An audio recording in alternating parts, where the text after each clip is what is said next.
दोस्तों, एक ही गांव के एक ही स्कूल के दो बच्चों ने सीबीएसई की परीक्षा दी। एक के 95% अंक आए और दूसरे के महज 52%। घर के अंदर मातम का माहौल हो गया। बच्चे ने अपनी कॉपी दोबारा देखने के लिए बोर्ड से मंगवाई। पता चला कि ये कॉपी तो उसकी है ही नहीं। सीबीएसई ओएसएम को लेकर के आपके मन में जितने भी सवाल हैं, सभी का ईमानदारी और निष्ठा से जवाब देने का प्रयास करेंगे। शुरू करते हैं। सर, बहुत सारे लोग ये जानना चाहते हैं कि सीबीएसई ओएसएम विवाद है क्या? देखिए, बच्चों के भविष्य के साथ खिलवाड़ है सीबीएसई ओएसएम, यानी कि ऑन स्क्रीन मार्किंग। पहले एक बच्चा एग्जाम देता था तो टीचर्स के पास कॉपियां जाती थी। टीचर अपने हाथ में लेकर के कॉपियों को जांचते थे, पेन लेकर के कि भाई बारीकी से क्या लिखा हुआ है जी। अब समय बचाने के लिए सारी की सारी कॉपियां जो है स्कैनर पे डाल दी, उनको स्कैन कर लिया गया। एक डिजिटल जो उत्तर तालिका है वो डाल दी गई कि भाई इससे समय बचेगा और जो गलतियां होने की संभावना है वो भी कम होंगी। जी। भाई, एक तो लेबर कॉस्ट बचाना था और एक रिजल्ट जल्दी देने थे। रिजल्ट आया तो चारों तरफ त्राहिमाम मचा। बहुत सारे बच्चे कहने लगे कि भाई हमने तो जैसा एग्जाम में पेपर अटेम्प्ट किया था वैसे मार्क्स हमारे आए ही नहीं है। जी। देखिए, हर बच्चे की बात पे भरोसा नहीं किया जा सकता, लेकिन बहुत सारे बच्चे ऐसे होते हैं जो ईमानदारी से पूरे साल मेहनत करते हैं और फिर उनके नतीजे जब मन के मुताबिक नहीं आते हैं तो बर्दाश्त नहीं होता है। हजारों लाखों बच्चों ने कॉपियां मंगवाने के लिए आवेदन किया और बहुत सारी कॉपियों के अंदर जो गड़बड़ियां हैं वो मिली हैं। सर, लोग कह रहे हैं कि बच्चों का नाराज होना जायज है क्योंकि स्कैनिंग के अंदर बहुत सारी गड़बड़ियां हैं। हाँ, देखिए, मैंने कहा है ना कि भाई गड़बड़ियां हैं स्कैनिंग के अंदर और बच्चों का नाराज होना जायज है। मेहनत के मुताबिक परिणाम नहीं मिले। एक बच्चे ने 3 नंबर का क्वेश्चन था, कॉपी में अटेम्प्ट कर दिया, सही है, लेकिन जब स्कैन किया जा रहा था तो वो जो क्वेश्चन का कॉर्नर है वो स्कैन ही नहीं हो पाया, कट गया। कई सारे जो पेज हैं वो कॉपी के धुंधले दिखाई दे रहे हैं, स्कैन ही नहीं हुए ठीक से। अब मशीन क्या खाक जांचेगी उनको? सीबीएसई का खुद का डेटा है, 13,000 कॉपियां इन्होंने दोबारा टीचर्स से जांच करवाई हैं, हैंड रिटन रूप से। गांव का एक गवार आदमी गेहूं बेचने के लिए चला जाए, बाद में पता चले कि जिस जगह पे बेचने गया था बेचारा, वो जो तोलने वाली मशीन थी ताखड़ी, वही गड़बड़ है। तो आप बताइए, बच्चे नाराज नहीं होंगे? क्या दोष है बच्चों का? तो सर, क्या सीबीएसई को ओएसएम टेक्नोलॉजी नहीं लानी चाहिए थी? देखिए, टेक्नोलॉजी तो आज पहली बार नहीं आई है। ये चीज़ें तो हमारे पास अवेलेबल हैं स्कैन करने के लिए, स्कैनर्स तो। लेकिन बात ये है कि इस देश के अंदर बच्चों के भविष्य के साथ ही खिलवाड़ क्यों होता है? बार बार बच्चों को टारगेट क्यों किया जाता है? क्यों इस देश के अंदर यूथ जो है उसको एक तरह से कॉकरोच समझा जा रहा है? अगेन मैं वही कहूंगा, जब आप एग्जाम देने के लिए जा रहे हैं तो आपके पेपर लीक हो जाते हैं। नीट का आप हाल देख लीजिए, क्या हाल है। अब बच्चों को आप 12th भी पास मत करने दो ठीक से। आप 12th से पहले ही उसको ये दिमाग में बिठा दो कि भाई हमारे देश के अंदर जो सरकारें हैं वो नाकारा हैं, ये कुछ भी नहीं कर पाएंगी, हम ना हमारे साथ कुछ अच्छा करेंगे ना हमारी स्टडी के साथ करेंगे, और फ्यूचर की तो बात ही छोड़िए। मुझे तो कहने में कतई गुरेज नहीं है कि ये एहसास करवाया जा रहा है बच्चों को कि भाई आप पढ़ लिख लो जितना चाहे, लेकिन अनपढ़ लोग जो हैं वो उसकी इंपॉर्टेंस इस देश में बनी रहेगी। सर, सीबीएसई तो कह रहा है कि ओएसएम शानदार टेक्नोलॉजी है, फिर इतनी प्रॉब्लम्स क्यों आ रही है? देखिए, टेक्नोलॉजी या तकनीक जो है वो कभी भी अच्छी या बुरी नहीं होती। ताकत अच्छी है कि बुरी है इस बात पे निर्भर करती है कि उसका उपयोग कौन कर रहा है। बहुत सारे टीचर्स से मीडिया ने बात करी और रिपोर्ट के मुताबिक ये सामने आया कि टीचर्स को इसके ऊपर एक्सपर्टीज थी नहीं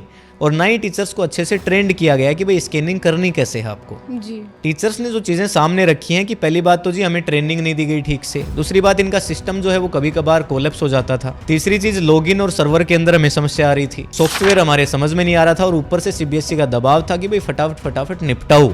यानी कि ये जो काम का जो बर्डन है, ये जो प्रेशर है कि आप मशीन बना दो आदमी को। तो फिर वो कहावत भी तो आपने सुनी होगी ना, सावधानी हटी और दुर्घटना घटी। तो फिर इतनी जल्दबाजी किस बात की थी भाई? क्या आपके लिए बच्चों का भविष्य कोई मायने नहीं रखता? सर, कितने बच्चों ने कॉपियां रीचेकिंग के लिए आवेदन किया? देखिए, अब तक जो सीबीएसई और मीडिया रिपोर्ट्स का डेटा है उसके अकॉर्डिंग 4 लाख बच्चों ने आवेदन किया है, और ये कोई छोटी बात नहीं है, बहुत बड़ा संकट है देश के ऊपर। जी।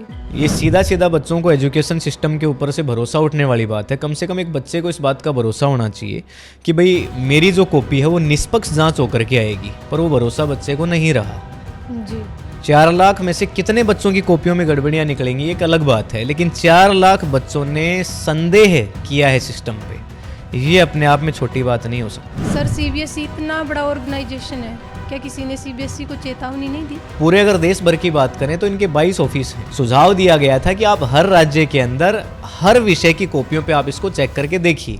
क्या पता मैथमेटिक्स पे ये ट्रिक काम करती हो लेकिन फिजिक्स पे नहीं करती हो, क्या पता फिजिक्स पे काम कर रही हो इंग्लिश पे नहीं कर रही हो। लेकिन सीबीएसई ने इन सारी बातों को नकारते हुए ड्राई रन किया, महज 100 टीचर्स को बुला करके, और ये बता दिया कि भाई देखो इस तरह से काम आपको करना है। जी। तो हो सकता है कि ओएसएम की जो टेक्नोलॉजी थी वो अच्छी थी, लेकिन सीबीएसई इस बात से भाग नहीं सकती कि भाई इन्होंने ठीक से इसको अप्लाई नहीं किया। सर बहुत सारी स्कूलों के प्रिंसिपल ओएसएम की तारीफ करते हुए नजर आए। देखिए घर में जब आग लग जाए तो हम आग बुझाते हैं, हम ये नहीं करते कि जाकर के पहले वीडियो बनाएंगे कि देखिए कितनी शानदार आग है, वाह देखिए टेबल जल रही है, मज़ा ही आ गया आज तो। जी। और शायद सीबीएसई के टीचर्स इस बात को मानते और ये तारीफ नहीं करते। अब इस बात से अंदाजा लगाइए कि वो स्कूल के प्रिंसिपल जो कि इस झूठ के ऊपर वीडियो बना रहे थे, तारीफें कर रहे थे, वो प्रिंसिपल किस हद तक जा सकते हैं अगर उनको स्कूल प्रशासन कुछ करने के लिए बोले या फिर सीबीएसई कुछ करने के लिए कहे। बाकी मेरा मानना यह है कि उस समय जो छात्रों की शिकायतें हैं उनको प्राथमिकताएं मिलनी चाहिए थी, महिमा मंडन नहीं करना चाहिए था। सर जिस कंपनी ने स्कैनिंग और टेक्नोलॉजी को संभाला उस पर भी बड़े सवाल खड़े हो रहे हैं। देखिए अकेले इसके पीछे सीबीएसई का हाथ तो नहीं है, और जिस कंपनी को आपने ये जिम्मेदारी दी उसकी टेंडर प्रक्रिया क्या थी, जी। उनके पास ऐसी टेक्नोलॉजी है भी कि नहीं है, क्या आपने उसकी जांच करी? और इस तरह के सवाल जब खड़े हुए तभी कोएम्ट और गोल्ब्रेना जैसी कंपनियों के नाम सामने आए। जी। बहुत सारे लोग कह रहे हैं कि भाई इन कंपनियों का कई सारे विवादों के अंदर पहले भी नाम आ चुका है, हालांकि इसके ऊपर कोई तथ्य नहीं है, लोग कह रहे हैं सिर्फ। जी। लेकिन ये सच है कि लाखों जो स्टूडेंट हैं वो इससे प्रभावित हुए हैं। अब जिम्मेदार है कौन? सीबीएसई जिम्मेदार है, तकनीकी जिम्मेदार है, या फिर ये कंपनियां जिम्मेदार हैं, जी।